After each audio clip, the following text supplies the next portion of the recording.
So hello ব্রাইভার, welcome back to my new episode of my daily blog. আজকের ব্লগটি হলো টাঙ্গাইল জেলা ঘাটাইল থানা বাস স্ট্যান্ড জামে মসজিদের উদ্যোগে এক বিরাট ওয়াজ মাহফিলের আয়োজন করা হয়েছে। ঘাটাইলে আসছি, কিছু খাওয়া দাওয়া না করলে কি হয়। তো এখন আমরা চলে যাবো খাওয়া দাওয়ার পর্বে। এখানে তো দেখা যায় অনেক রকমের দোকান বসছে, আগে দেখা যায় কি খাওয়া যায়। তো প্রথমে আমাদের চোখের সামনে পড়লো ভাজিপুরা। এখন ভাজিপুরা টেস্ট করে দেখো কেমন হয়। আমারে বললাম আমরা 4 জন আসছি, আমাদের জন্য 4টা গরম গরম চিকেন বল বানানো হচ্ছে। মামা 4টা চিকেন বল গরম গরম ভেজে দিল, এখন খেয়ে দেখো কিরকম হয়েছে। 4টা চিকেন বল গরম গরম আমার হাতে দিয়ে দিল, এখন 4 জনে 4টা খেয়ে দেখি। চিকেন বল তো মোটামুটি ভালোই লাগলো। এখন আমার স্বাস্থ্য ভাই বলতেছে শুধু চিকেন বল খাইলে হবে, চিংড়ি মাছের ফ্রাই খাইতে হবে না। মামার চিংড়ি মাছের ফ্রাইয়ের কথা কি বলবো, না বললেই নয়। মামার চিংড়ি মাছের ফ্রাই 100তে 100। ভাজিপুরা তো অনেক খাইলাম, এবার ঝালমুড়ি টেস্ট করা যায়। আমরা 4 জনে এখন 1 প্লেট ঝালমুড়ি অর্ডার দিলাম, এখন ঝালমুড়ি টেস্ট করা যায়। মামা ঝালমুড়িতে মরিচ বাদে সব 100-100। আমাদের ঘাটাইলের সেই বিখ্যাত ছোট ছোট পেঁয়াজু, এই পেঁয়াজুটা যে একবার খাবে এই মামার প্রেমে পড়ে যাবে। অনেক তো ভাজিপুরা খেলাম, এখন একটু হালিম টেস্ট করা যাক। গরম গরম 4টা হালিম অর্ডার দিলাম। এখন মামা বললো আপনারা 4 জন চেয়ারে বসেন, 4টা হালিম রেডি করে দিচ্ছি।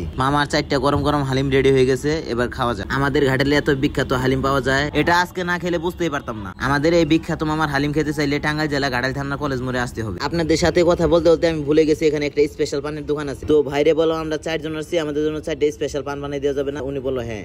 ভাইয়ের 4টা পান বানানো শেষ হয়েছে, এখন আমরা খেয়ে দেখবো। তো এবার অনেক তো খাওয়া দাওয়া হলো, এবার ঘড়ির দিকে তাকাই দেখি প্রায় 11:30 বেজে গেছে। এখন বাড়ির দিকে রওনা দিতে হবে। তাই এই মিনি ব্লগটি যদি আপনাদের কাছে ভালো লেগে থাকে অবশ্যই ভিডিওতে দিয়ে একটা লাইক দিবেন। দেখা হবে নেক্সট ব্লগে, সবাই ভালো থাকবেন, আল্লাহ হাফেজ।